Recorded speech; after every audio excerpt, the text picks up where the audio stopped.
Welcome to Space News from the Electric Universe, brought to you by the Thunderbolts Project at thunderbolts.info. In part 1 of this presentation, physicist Wal Thornhill explored the many obstacles that institutional science and academia face in attempting to understand climate change on Earth. As Thornhill explained, no climate models can succeed that rely on outdated and unproven assumptions, such as the belief that the Earth and Venus are twins, and Venus's super hot temperatures are created by a runaway greenhouse effect. In this episode, Thornhill emphasizes the necessity that climate scientists finally recognize the electrical circuitry connecting the Earth and Sun, which may in fact drive climate and weather. In climate science, we must truly understand the electrical space environment as well.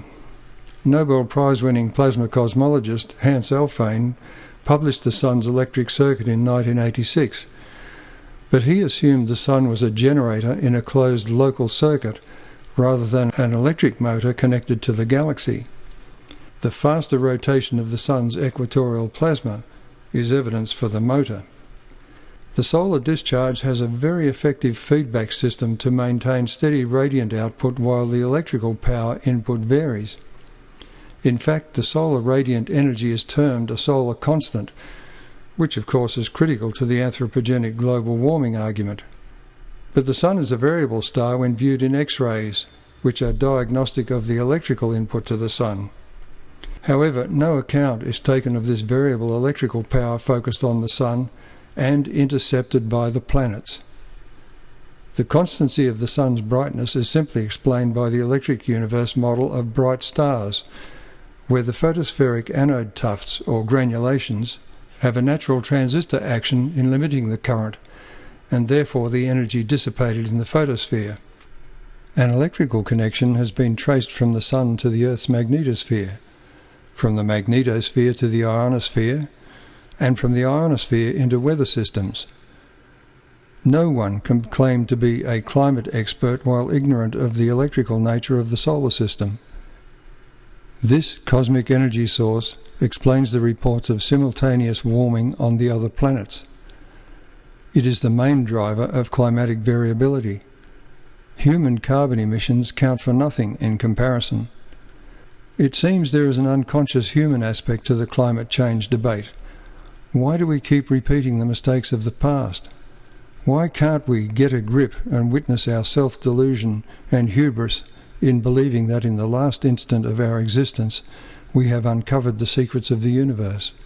Why do we so strenuously ignore the evidence for recent global catastrophe and, by doing so, not recognize the origin of our innate fear of doomsday?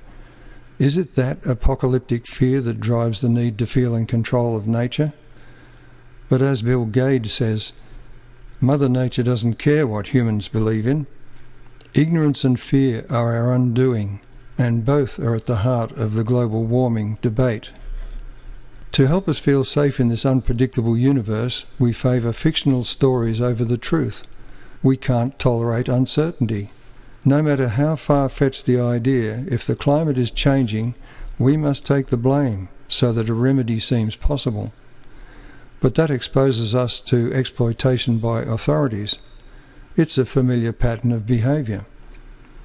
The early astronomer priests attained great power by presenting the facade of human control in being able to predict frightening eclipses. More recently, our astronomer priests received considerable funding and recognition by playing on our doomsday fear of comet and asteroid impact. This game has been so successful that the same people are doing it again by pointing at Dante's Inferno on Venus and suggesting a similar fate for the Earth. But for the adventurous few who accept the uncertainty of our existence, the fossil record and the ravaged faces of other planets and moons bear witness to a dynamic history of the solar system. It's abundantly clear that the story of Venus is quite different to that of the Earth. The scare campaigns only work because of our frightful ignorance. A search for the truth must first establish a sound foundation, and that requires a broad historical perspective that few physicists ever achieve. Those who do take the trouble generally ask awkward questions and are ostracized as deniers, skeptics or cranks. Scientific truth cannot be arrived at democratically. Either something is true or it is not. The claim that most scientists believe in anthropogenic global warming is worthless.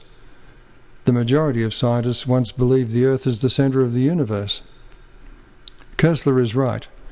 History shows that major progress is achieved by individuals, call them seers, and not by bureaucratic institutions. But seers are the people who today are shut out by peer review. Generally, seers have no peers. For continuous updates on space news from the electric universe, stay tuned to thunderbolts.info.